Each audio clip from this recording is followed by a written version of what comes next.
कुछ देर की खामोशी, फिर शोर आएगा, अरे तुम्हारा तो वक्त आया है, हमारा तो दौर आएगा। नमस्कार दोस्तों, स्वागत आप सभी का आपके अपने चैनल बेसिक नॉलेज में। दोस्तों ये जो वक्त अभी आपको मिला, ये जो समय मिला है, मेहनत इतना कर जाइए कि वो मार्कशीट में छप जाए। आज से जो 2 महीना बाद जब आपका रिजल्ट निकलने वाला हो, तब मन में ये गम ना रहे, मन में ये पछतावा ना रहे कि हाँ हम उस वक्त अगर मेहनत थोड़ा और कर लेते तो मेरा मार्क्स और अच्छा आ जाता। इसके लिए आज से अभी से मेहनत करना शुरू कर दीजिए। तो चलिए इस वीडियो को शुरू करते हैं। और ये वीडियो 10वीं के विद्यार्थी बहुत ही खास है जो इस बार बोर्ड एग्जाम देने वाला है, क्योंकि इस वीडियो में बात करेंगे आप लोगों का जो मॉडल पेपर सेट 4 जारी हुआ, उसका मैथ का जो सेक्शन सी है उसका सभी का डिटेल सॉल्यूशन करेंगे। हर एक क्वेश्चन को देखेंगे और उसका ताबड़तोड़ जवाब होगा। इससे पहले सेक्शन ए और बी का भी वीडियो अपलोड कर दिए हैं। इसके अलावा जितना सारा है मैथ, साइंस, उसके बाद सोशल साइंस, इंग्लिश, हिंदी, सभी का ऑब्जेक्टिव अपलोड कर चुके हैं। साइंस का सब्जेक्टिव भी अपलोड हो चुका है, सोशल साइंस का भी लगभग सभी का सब्जेक्टिव अपलोड हो चुका है। सिर्फ आप लोग का अर्थशास्त्र का बचा हुआ जल्दी अपलोड कर देंगे। तो चलिए इस वीडियो को शुरू करते हैं। धमाकेदार तरीके से सभी सवाल को देखते हैं। बहुत अच्छा सवाल है, समझाएंगे ऐसा सीधा दिमाग में चल जाएगा। तो बस वीडियो को स्किप नहीं कीजिएगा। जो विद्यार्थी स्किप करेगा तो फिर एग्जाम में दिक्कत हो सकता है। मान लीजिए यही वाला सवाल एग्जाम में आ गया, नहीं बना पाए, कंफ्यूजन हो जाए तो बहुत दिक्कत। वक्त है अभी, देख लीजिए, समझ लीजिए और एग्जाम में वो गलती ना करें, ठीक है। तो चलिए शुरुआत करते हैं। मार्कर भी है रेडी, आप भी हो जाए कलम पेन लेकर, कलम और कॉपी लेकर रेडी। तो चलिए शुरू करते हैं, देखते हैं पहला सवाल क्या है। पहला सवाल मैं स्क्रीन सामने लगा दूंगा, देख सकते हैं। बोल रहा है कि अभाज्य गुणनखंड विधि द्वारा 96 और 404 के एचसीएफ और एलसीएम ज्ञात करना है। मतलब अभाज्य गुणनखंड विधि से, ठीक है, आप लोग को 96 और 404 का एचसीएफ और एलसीएम निकालना है। तो चलिए प्राइम फैक्टराइजेशन मेथड से हम निकालते हैं वही अभाज्य गुणनखंड विधि। 41 नंबर सवाल है। देखिए क्या क्या है यहाँ पर, आप लोग को दे दिया है 96 और 404 का। तो अभाज्य गुणनखंड विधि का यूज करना है। तो चलिए पहले इसका निकालते हैं। 96 को हम लिख सकते हैं, कितना से जाएगा, 2 से। तो 2 चौके 8, एक बचा ना, तो यहाँ पे 1 और 2 8 16। फिर 2 से दे दीजिए, 2 दूनी 4, 2 4 8। फिर 2 से, 2 एकम 2, 2 दूनी 4। फिर 2 से जाएगा, 2 छक्के 12। और फिर 2 से, अरे 2 तिया 6, अरे 3 एकम 3 हो गया। इसको हम लोग लिख सकते हैं क्या, 96 इक्वल टू 2 गुना 2 गुना 2 गुना 2 गुना 2 गुना 3। तो 1 2 3 4 के 2 है, 1 2 3 4 5 को 2 है ना, 5 को 2 है और 1 को 3 है, हो गया। चलिए आप निकालते हैं 404 का। निकालिए 404 का। 2 से जाएगा, 2 दूनी 4, 0, 2 दूनी 4। फिर 2 से जाएगा, 2 एकम 2 0, 2 एकम 2, बस हो गया। और तो नहीं जाएगा। अब 101 से जाएगा ना, तो 101 से कीजिएगा तो वही आएगा, 101 ही आ जाएगा। दीजिए चाहे नहीं दीजिए, कोई फर्क नहीं पड़ता है, ठीक। तो चलिए लिखते हैं 404 बराबर क्या, 2 गुना 101, ठीक है। अब हमको निकालना है एचसीएफ। क्वेश्चन देख लीजिए, बोला है एचसीएफ निकालने के लिए। तो एचसीएफ यानी हाईएस्ट कॉमन फैक्टर क्या होगा सर, मतलब देखिए एचसीएफ मतलब क्या, जो दोनों में कॉमन आता है, जो दोनों में कॉमन आता है ना। तो यहाँ पे 2 और 2 मिल रहा है, तो इसको हम लोग घेर लेंगे, हो गया काम। और 2 मिल रहा है, इसको भी ले लो। और मिल रहा है कुछ नहीं भैया, 101 इसमें तो मिल रहा है, इसमें तो कहीं और नहीं दिख रहा है, काय लेंगे, हो गया मेरे 2 कॉमन। तो HCF equal to 4, that is our final answer. Okay, चलिए अगला सवाल, बिना फालतू बात किए सिद्ध करे कि √7 एक अपरिमेय संख्या है। दोस्तों मैंने इससे पहले वाला वीडियो जो बताया था आप लोग सेट 3 में, उसमें बता दिया था कि जो देखिए इस तरह का जो भी सवाल है कि सिद्ध करे √3 एक अपरिमेय संख्या है, √5 एक अपरिमेय संख्या है, √7 एक अपरिमेय संख्या है, कोई भी दे दिए कि अपरिमेय संख्या इस तरह का रूट में। तो इसके लिए सेम प्रोसेस है, पिछले बार मैंने सेट 3 में भी बताया था, सेम टू सेम इसमें भी मैं अप्लाई करूंगा। तो देखिए वीडियो को, ठीक है। और ऐसे बताना जरूरी नहीं कि सेम टू सेम पिछले वाला ही है, लेकिन फिर भी बोल देता हूँ जो नया बच्चा लोग देख लेंगे। सेट 3 का कुछ सेट आप लोग का 3 में शायद आई थिंक √3 दिया था, ठीक है। तो मैंने तभी बता दिया था कि कैसे करना है। तो चलिए मैं फिर से एक बार बोल देता हूं आप लोग को। क्वेश्चन है कि रूट इसी का और में है, ठीक है, 41 का और में ये सवाल है, ठीक। √7, तो पहले भैया कोई भी अगर प्रूव करना होता है तो उसका हम उल्टा मान लेते हैं। मतलब अगर बोल रहा है √7 एक अपरिमेय संख्या, तो मान लें क्या, √7 एक परिमेय संख्या है। तो लिख सकते हैं, माना √7 एक परिमेय संख्या है। परिमेय संख्या मतलब इंग्लिश में रेशनल नंबर, ठीक। और अगर कोई भी परिमेय संख्या होता है, कोई संख्या, तो ये तो भैया पता है नहीं कि वो p/q के रूप में होता है। होता है भैया, हाँ बोलिएगा सर हम लोग 9 से पढ़ते आ रहे हैं कि अगर कोई भी संख्या है तो p बटे q के रूप में होता है, तो क्या दिक्कत है, लिख दो। √7 बराबर जब होता है तो लिखने में क्या दिक्कत है, लिख दिए p बटे q। जहां क्या है, कंडीशन होना चाहिए भैया, p और q होना चाहिए। p और q क्या है, p और q, जहां p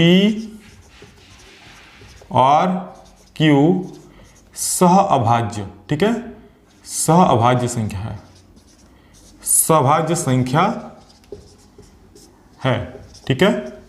तथा q भैया कभी भी 0 नहीं होना चाहिए, ये बात याद रखिएगा। परिमेय संख्या तो है p बटे q, लेकिन q कभी भी 0 नहीं होना चाहिए। मतलब नीचे अगर कभी भी 0 हो जाएगा तो पूरा टर्म इन्फिनिटी हो जाएगा, अनंत हो जाएगा। तो q कभी भी 0 नहीं होना चाहिए। p और q सहभाज्य, देखिए सहभाज्य मतलब क्या होता है ना, कोई दो संख्या को हम तब सहभाज्य कर सकते हैं, कह सकते हैं जब दोनों का सार व गुणनखंड, कह सकते हैं दोनों का जो होगा गुणनखंड 1 हो, ठीक है। कैसे, जैसे मान लीजिए 2 का गुणनखंड निकालेंगे तो कैसे लिखेंगे इसको, 2 गुना 1 लिखेंगे, और कुछ लिख सकते हैं नहीं। अगर 3 का निकालेंगे तो लिखेंगे 3 गुना 1। अच्छा, दोनों में कॉमन क्या आ रहा है, सार व गुणनखंड दोनों में कॉमन गुणनखंड क्या आ रहा है, 1 और 1 आ रहा है। इसके अलावा तो कोई और संख्या नहीं आ रहा है। तो 2 और 3 में अगर कोई संख्या कॉमन आता है तो हम कह सकते हैं वो 1 होता है, एक संख्या होता है, देख लीजिए। तो ऐसा संख्या को हम सहभाज्य संख्या बोलते हैं जिसका सार व गुणनखंड, मतलब कह सकते हैं कॉमन गुणनखंड 1 आ जाए, ठीक है। तो हो गया, देखिए, तो इसलिए p और q ऐसा ही संख्या होनी चाहिए, 2 और 3 या 2 और 5 इस तरह का संख्या, ठीक, कि जिसका सार व गुणनखंड क्या हो जाए, 1 हो जाए, ठीक। तो देखिए अब इसके बाद हम लोग क्या करेंगे, दोनों तरफ वर्ग कर देंगे, ठीक है। तो दोनों तरफ वर्ग करने पर, दोनों तरफ वर्ग मतलब अरे भैया स्क्वायर करने पर क्या होगा देखते हैं। दोनों तरफ वर्ग करने पर इसका भी स्क्वायर करते हैं, √7 का स्क्वायर, चलिए बढ़िया है। p बटे q का स्क्वायर, चलिए स्क्वायर कर दिए दोनों तरफ, मतलब इधर को करना है इधर भी करना है, कर दिए। उसके बाद √7 का स्क्वायर क्या हो जाएगा, √7 का किसी भी रूट को जब स्क्वायर करता है तो रूट हट जाता है, क्योंकि √7 का स्क्वायर √7 इंटू √7, √7 इंटू √7 7 हो जाएगा। इसका स्क्वायर p का स्क्वायर p स्क्वायर और बटा q का स्क्वायर q स्क्वायर, q बटा में है उधर जाके गुना हो जाएगा। तो लिख देते हैं यहाँ पर 7q square equal to p square. हम लोग ना 7 को यहाँ पे नहीं रखेंगे, 7 को बटा में भेजेंगे, ठीक है। तो q स्क्वायर इक्वल टू क्या हो जाएगा, p स्क्वायर बटा 7, ठीक है। अब ध्यान से देखिएगा, बात यहाँ पर आती है समझने वाली। देखिए इस तरह का है, मतलब ये विभाजित है, और विभाजित होने के बाद q स्क्वायर आ रहा है ना, q स्क्वायर कोई संख्या है, ठीक है। अगर q सहभाज्य संख्या है तो q स्क्वायर भी कोई संख्या ही होगा ना।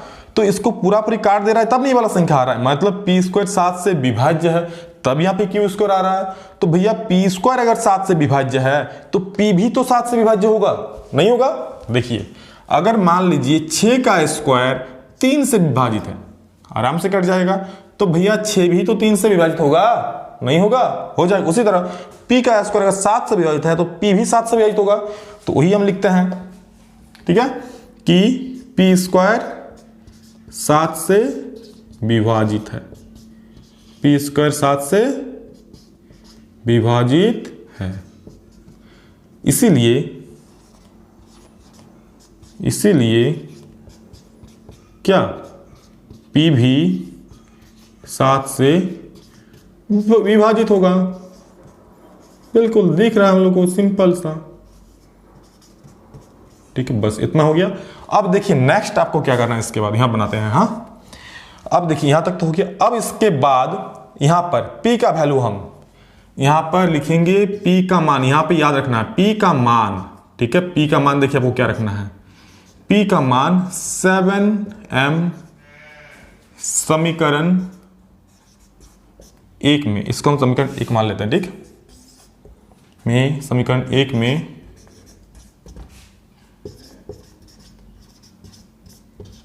रखने पर, ठीक है।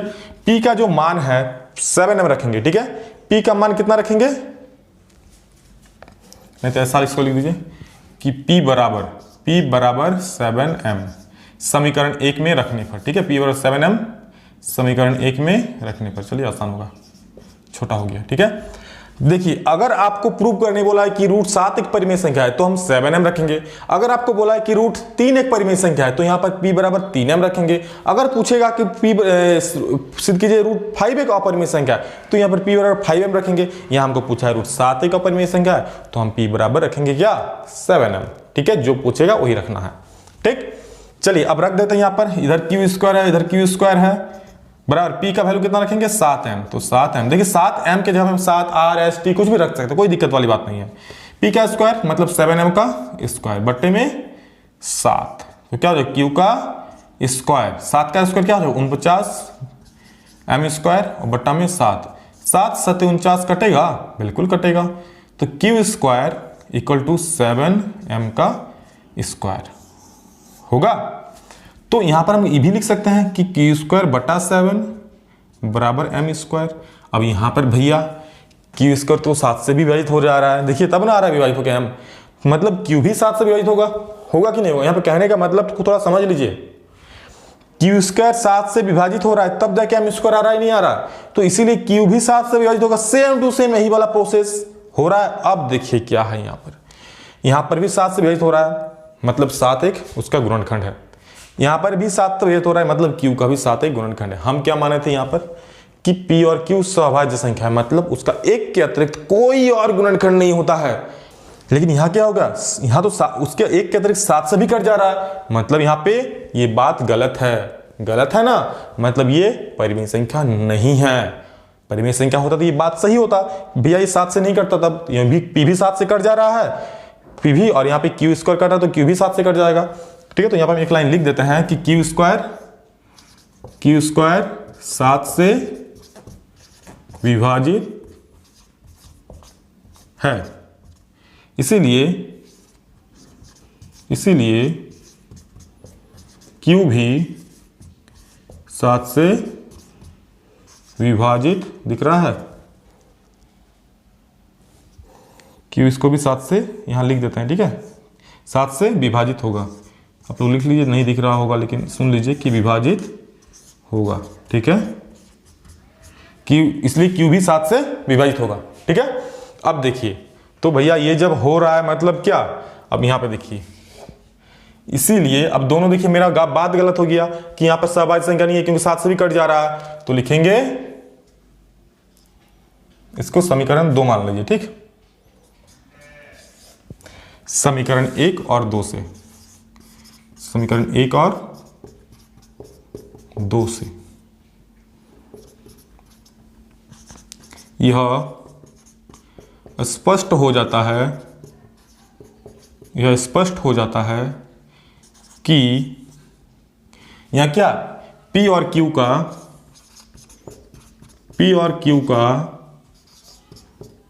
एक के अतिरिक्त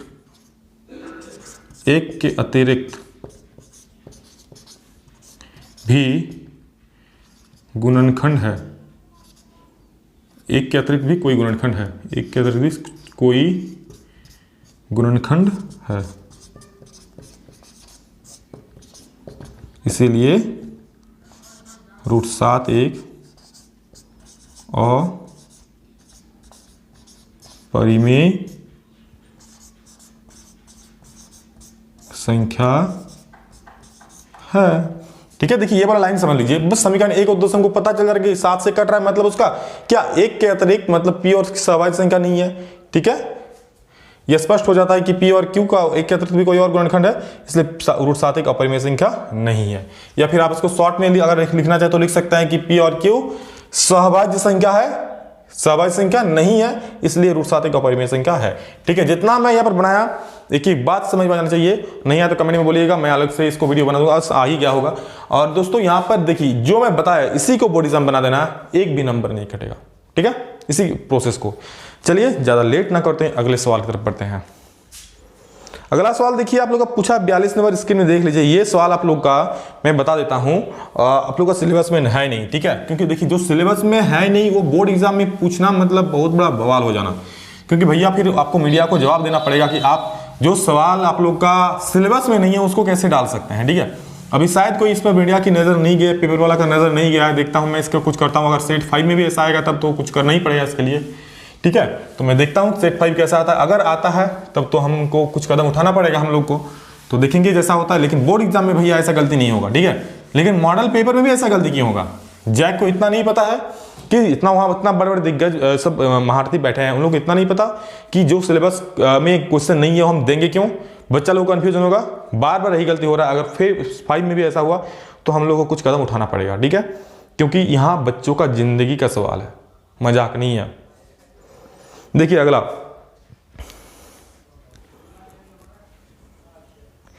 हाँ वही वाला 42 नंबर देख लीजिए, बता देता हूँ फिर भी, वैसे है नहीं आप लोगों के सिलेबस में।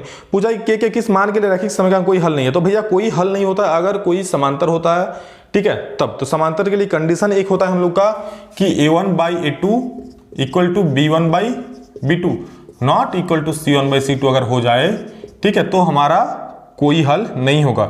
तो सिंपल सा समीकरण देख सकते हैं, 2 समीकरण है स्क्रीन में लिखा हुआ है।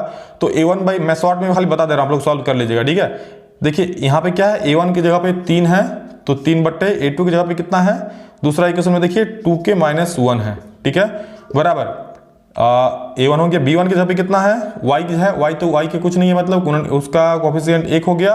और दूसरा इक्वेशन में क्या देखिए k-1y है, मतलब k-1 है b2 का मान, बस। और बराबर जो नहीं है उसको तो हमको लेना नहीं है, इसको आप सॉल्व कीजिए, आपका k का वैल्यू निकल जाएगा, बस इतना ही करना था, इसमें कुछ नहीं, ठीक है।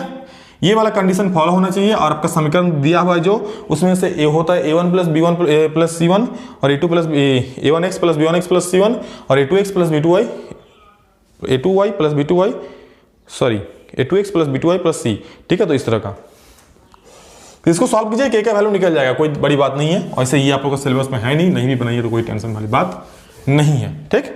चलिए अगला सवाल, उस एपी का 31वां पद ज्ञात कीजिए जिसका 11वां पद क्या है 38 और 16वां पद दिया है 73।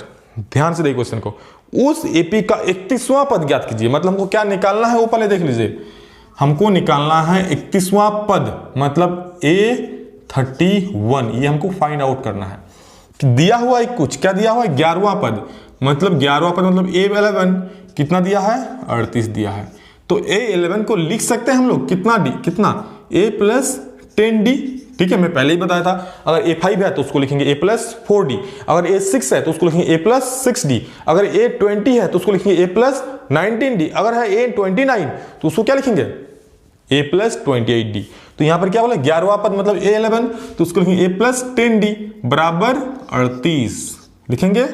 और नेक्स्ट इसी में एक क्वेश्चन और एक दिया है कि 16वां पद मतलब A + 15d बराबर कितना दिया है 73। चलिए यहाँ एक लाइन इसको लिख लेते हैं, इसको समीकरण 1 मान लीजिए। और 16वां पद दिया मतलब A16 कितना 73, तो यहाँ हम कर सकते हैं इसको 73 है ना, हाँ A + 15d क्योंकि 16 है बराबर 73। इसको समीकरण 2, समीकरण 1 और 2 को घटाने पर, ठीक है, समीकरण 1 और 2 को घटाने पर। अब आप लोग दिमाग में आ रहा होगा सर घटा क्यों दे रहे हैं, जोड़ भी सकते हैं हम, क्यों नहीं जोड़ेंगे? तो देखिए हमको, मेरा मेन मकसद क्या है समीकरण निकालने का, हमको a और d का वैल्यू चाहिए, हमको इसको घर में पोस्ट के नहीं रखना है, हमको a और d का वैल्यू चाहिए ना, तो कैसे भी हमको निकालना है।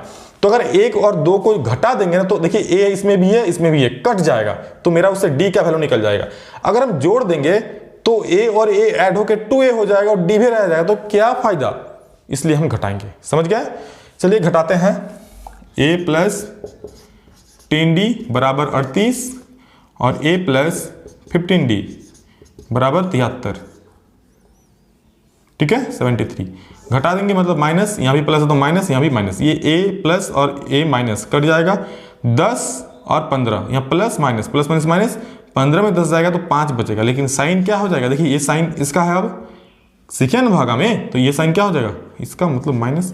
जब x वाला भागा सिखाए थे तो तब तो बताए थे कि साइन चेंज हो जाता है, ये वाला साइन इसका पकड़ाएगा। और यहाँ पे प्लस माइनस माइनस 73 में अगर 38 है तो कितना बचेगा, 13 में 8 गया तो 5, एक उधर लिया, 6 में 3 गया तो 3 हो गया। यहाँ भी बड़ा चिन्ह माइनस तो माइनस, ये माइनस और ये माइनस कट जाएगा, तो d बराबर कितना बचेगा 35/5, ये कट जाएगा 7 बार में, तो 7 हो गया हम लोग का d का वैल्यू। d का वैल्यू कितना आ गया 7।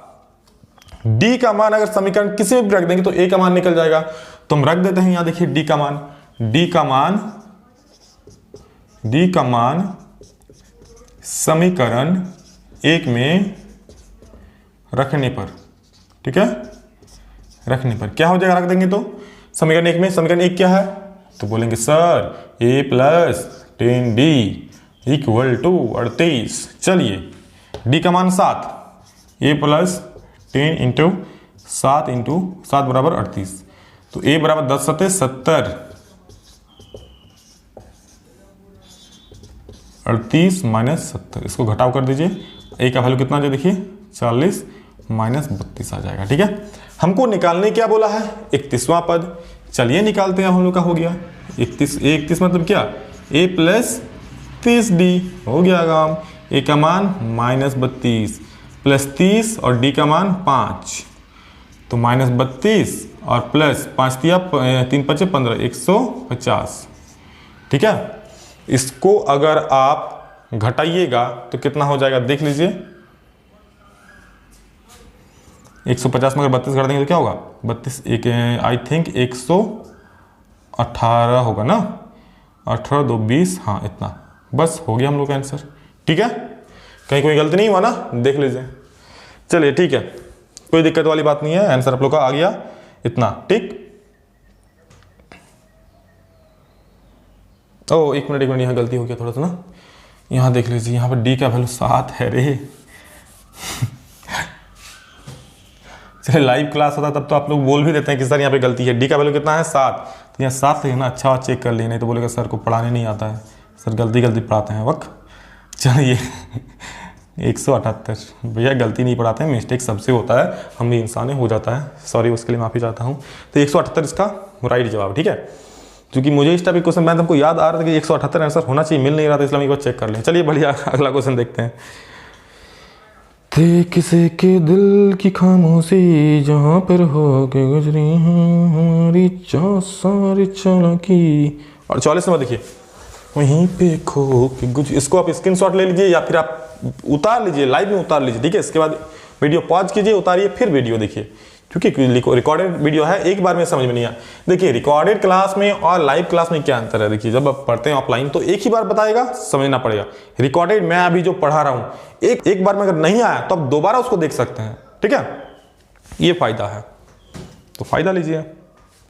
देखिए 44 क्या है, क्या तेरा वादा कसम इसके आगे नहीं पता। देखिए क्या है, चलिए हमको प्रूफ करना है, ठीक। तो भैया ये हो गया LHS भैया, ये हो गया RHS बहना, तो हमको LHS करके इसको प्रूव करना है, ठीक। तो चलिए LHS ले रहे हैं हम इसको। देखिए इसको आप दो तरह से कर सकते हैं, पहले थोड़ा सा मैं बताता हूँ, चलिए इसको थोड़ा दिखा। LHS क्या है, 1 प्लस सेक A और बाई सेक A है ना LHS। अब इसको हम लोग देखिए कॉस में चेंज करेंगे, क्योंकि यहाँ साइन और कॉस के टर्म में है, तो देखिए हमको इसी को देख के पता चल जाएगा इसको हम किस टर्म में लाएंगे, क्योंकि यहाँ साइन और कॉस के टर्म में है, इसलिए इसको हम कॉस के में चेंज कर सकते हैं, तो कॉस में कर देते हैं चेंज। 1 प्लस सेक A को लिख सकते हैं 1 by cos A, 1 by cos A, बटा है तो बटा सेक A का मान 1 बटे कॉस A लिख सकते हैं, बराबर यहाँ एलसीएम आ जाएगा, एक और कॉस A का कॉस A एलसीएम हो जाएगा, यहाँ हो जाएगा एक को कॉस A बाद में कॉस A में बाद में जाएगा, तो कॉस A एक के कॉस A और प्लस में एक, बटा में एक और बटा कॉस A, ठीक है। तो कॉस A प्लस 1 हो जाएगा और बटा कॉस A। अभी कॉस A ऊपर चल जाएगा, देखिए A by B by C by D में बताया था आप लोगों को, तो जो डी होता है नहीं ऊपर चल जाता है, बटा एक कॉस A कट जाएगा, तो यहाँ क्या होगा कॉस A प्लस 1 होगा ना। तो चलिए कॉस A प्लस 1 को हम लिखते हैं 1 प्लस कॉस A। कोई दिक्कत, किसी को दिक्कत है? तो देखिए 3 प्लस 5 को हम 5 प्लस 3 नहीं लिख सकते हैं, आराम से लिख सकते हैं। तो उसी प्रकार कॉस A प्लस 1 को हम 1 प्लस कॉस A भी लिख सकते हैं, कोई दिक्कत नहीं होगा। देखिए मैं इसको प्रूव करने के लिए लिख रहा हूँ, ठीक है। अब देखिए कहीं कहीं कोई आपको ऐसे ही यहाँ पे हो जाएगा, इसको ऐसे भी कर सकते हैं, सही हो जाएगा। कॉस A प्लस 1 यहाँ पे आ गया, फिर इसको सॉल्व कीजिएगा और इसको सॉल्व करने के बाद फिर आपका कॉस A प्लस 1 आ जाएगा। यहाँ पे सॉल्व किया LHS को तो कॉस A प्लस 1 आया ना भी, फिर इसको भी सॉल्व करेंगे तो cos a प्लस 1 आ जाएगा, तो वो वाला भी आपका प्रूव हो जाएगा। ठीक है, तो चलिए मैं इसको नहीं करके इसी में कर देता हूं। ठीक है, इसको थोड़ा आगे बढ़ा देता हूं, इसको ध्यान से देख लीजिए, ताकि फिर इसको क्या है सॉल्व करेंगे, एक ही में कर ला देते हैं। तो 1 प्लस cos a है, तो यहां पे हम प्रूव करें, हमको लाना क्या है, साइन स्क्वायर a। मतलब अगर कैसे भी ऊपर में 1 माइनस कॉस स्क्वायर हो जाए ना तो साइन स्क्वायर हो जाएगा। तो आपको खाली इतना चीज याद रखना है कि यहाँ पे हम गुना करेंगे 1 माइनस कॉस ए से। क्यों गुना करेंगे, देखिए क्यों गुना करेंगे, क्योंकि a plus B into A minus B, A square minus B square हो जाता है, मतलब एक का स्क्वायर माइनस कॉस स्क्वायर हो जाएगा। तो एक का स्क्वायर तो एक ही होता है, और कॉस स्क्वायर मतलब एक minus cos square A equal to क्या हो जाएगा, साइन स्क्वायर ए। ठीक है, अब भैया मुझे कोई फोकट में थोड़ी देगा, ऊपर में अगर इतना दिए तो हमको नीचे भी देना पड़ेगा। क्यों, कट तभी ना कटेगा, खत्म हो जाएगा ये वाला, तभी ना कट के आएगा। चलिए बढ़िया है, इसको अब गुना कीजिए, ए plus B into A minus B, जो भी मैंने बताया, ए स्क्वायर माइनस बी के जगह पे क्या है कॉस ए, तो कॉस स्क्वायर ए, और नीचे क्या है 1 माइनस कॉस ए। ठीक है, एक का स्क्वायर एक minus cos square a by 1 minus cos a. तो 1 माइनस कॉस स्क्वायर ए क्या होता है, साइन स्क्वायर ए, और बाई 1 माइनस कॉस ए हो गया equal to R H S. बस हो गया प्रूव, बस हो गया छोटा में। ठीक है, नहीं तो आप इसको करते अलग फिर इसको करते अलग, तब ये वाला आता है, तब लिखते हैं आर एच एस बराबर आर एच एस, हो गया प्रूव। तो डायरेक्ट एक में आ गया। आपको इतना याद रखना, इतना करने के बाद हमको इतना लाना है ना, नीचे में 1 माइनस कॉस ए लाना है, मतलब नीचे भी 1 माइनस कॉस ए देंगे, ऊपर भी कॉस ए देंगे, गुना कर देंगे, उसको आगे इतना सॉल्व कर दीजिएगा, आ जाएगा। Get it. इसी बात पे दोस्तों वीडियो को प्लीज एक लाइक कर दीजिएगा। आप लोग का लाइक ही हम लोग का मोटिवेशन का स्रोत होता है, पता है आप लोग लाइक करते हैं, अच्छा लगता है, बोल बोल के करवाना पड़ता है, क्या करे।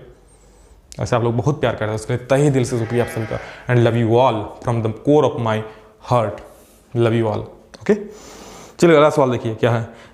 बोल रहा है एक वृत्त के चतुर्थांश का क्षेत्रफल ज्ञात। हाँ, मैं बता दूं 45 नंबर का जो सवाल है, ये आप लोग का मैं अलग से वीडियो लाऊंगा एग्जाम से 15 दिन पहले, ठीक है, ताकि आप लोग याद रहे। इस तरह का एक सवाल एग्जाम में फिक्स है, जो आप लोग का 45 नंबर वाला सवाल है, मैं एग्जाम से 15 दिन पहले इस वाला पूरा चैप्टर ही खलास कर दूंगा, बनेगा। ठीक, चलिए और वाला बनाते हैं हम। इसमें बोल रहा है कि एक वृत्त के चतुर्थांश का क्षेत्रफल ज्ञात कीजिए जिसकी परिधि दिया है 22 सेंटीमीटर। तो देखिए यही अंतिम सवाल है इसका, तो देख लीजिए, और इसके बाद सेक्शन डी का एक वीडियो ला देंगे, उसमें भी आप देख लीजिएगा। ठीक है, देखिए 45 नंबर क्या बोल रहा है कि एक वृत्त के चतुर्थांश का क्षेत्रफल ज्ञात कीजिए जिसकी परिधि दे दिया है। परिधि कितना दिया है, 22 सेंटीमीटर, है ना जी। तो हम लोग क्या करेंगे, इसको वृत्त का परिधि है, लिख सकते हैं 2 पाई आर बराबर 22, 2 पाई मतलब पाई का 22/7, तो इंटू आर बराबर 22। अब देखिए यहाँ पे इधर जो बटा में है उधर जाके गुना हो जाएगा, तो इधर 7 बटा में है, उधर जाके गुना होगा, आर बराबर 22 इंटू 7, और नीचे में आएगा 2 इंटू 22, 2 इंटू 22, 22 से 22 कटिंग, आर इक्वल 7/2 आएंगे। आ गया ना सेंटीमीटर, जितना 7/2 सेंटीमीटर। हमको निकालना है वृत्त के चतुर्थांश का क्षेत्रफल, तो लिखते हैं चतुर्थांश का क्षेत्रफल, चतुर्थांश का क्षेत्रफल या क्या होता है 1/4। चतुर्थांश मतलब 4 भाग का 1 भाग, ये हो गया वृत्त का क्षेत्रफल। क्या होता है पाई आर स्क्वायर पूरा का होता है, हमको कोई 1 भाग का निकालना है तो बटा में 4 कर देंगे, हो जाएगा। ठीक है, ये रफ के लिए है, उतार मत लीजिएगा इसको, नहीं तो बहुत सारे विद्यार्थी होते हैं बोर्ड में जो लिखा रहता है सब उतार लेता है, और ऐसा नहीं बनिएगा। ठीक है, अच्छा जो समझता है वैसा नहीं करता, जो नहीं समझता वही लोग करता है, लेकिन आप लोग तो समझने वालों में है ना। चलिए बढ़िया है, 7/2 का स्क्वायर क्या हो जाएगा 1/4 इंटू 22/7, इसका स्क्वायर मतलब उसको 2 बार लिख देंगे, तो 2 से 11 बार में कटेगा, 7 एकम 7 कटेगा, और कुछ कटेगा नहीं, तो क्या हो जाएगा दिख रहा है, हाँ 11 इंटू 7, तो 11 7 77 बटा 4 इंटू 2 4 दूनी 8 सेंटीमीटर स्क्वायर। ये था आप लोग का आई थिंक लास्ट वाला ना, मैंने कहा।